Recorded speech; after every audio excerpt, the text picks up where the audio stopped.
Hello friends, இன்னைக்கு நம்ம என்ன பார்க்க போறோம்னா வாட்டர் ரைசிங் எக்ஸ்பெரிமெண்ட் வந்து எப்படி பண்றதுன்னு தான் பார்க்க போறோம். அதுக்கு வந்து நான் ஒரு பிளேட்டை எடுத்து அதில் வந்து கேண்டில் நிற்க வச்சிருக்கேன். அப்புறமா ஃபுட் கலர் ஆட் பண்ண தண்ணியை வந்து நான் அதில் ஊற்றிருக்கேன் இந்த பிளேட்டில்.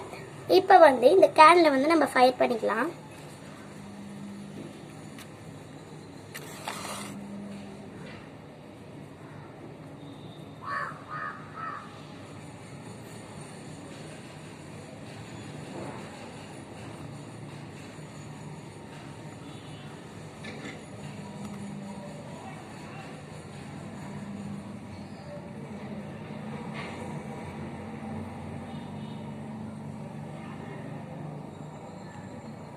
ஃபயர் பண்ணிட்டேன்.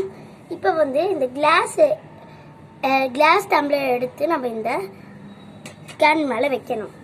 வச்சோன்னா வாட்டர் லெவல் வந்து ரைஸ் ஆகி, தெரியுதா எவ்வளோ ரைஸாக இருக்குது பாருங்கள். இந்த கேன் வந்து அணைஞ்சிடும்.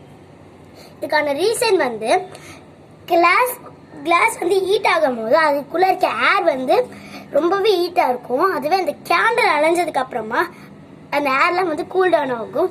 இதுக்கு நடுவில் லோ ப்ரெஷர் கிரியேட் ஆகும். ஆனால் வெளியில் இருக்கிறது வந்து ஹை ப்ரெஷர்ன்றதுனால அந்த ஹை ப்ரெஷர் வந்து இந்த வாட்டரை ரைஸ் பண்ணுறதுக்கு ஹெல்ப் பண்ணுது. இந்த மாதிரி எக்ஸ்பெரிமெண்ட்டை நீங்களும் வீட்டில் ட்ரை பண்ணி பார்க்கலாம். நிறைய வீடியோஸ் உடனுக்குடைய உங்களுக்கு வந்து சேர்கிறதுக்கு என் சேனலை சப்ஸ்கிரைப் பண்ணிவிட்டு லைக் பண்ணிவிட்டு அந்த பக்கத்தில் இருக்க பெல் ஐக்கானையும் கிளிக் பண்ணிக்கோங்க. பாய்.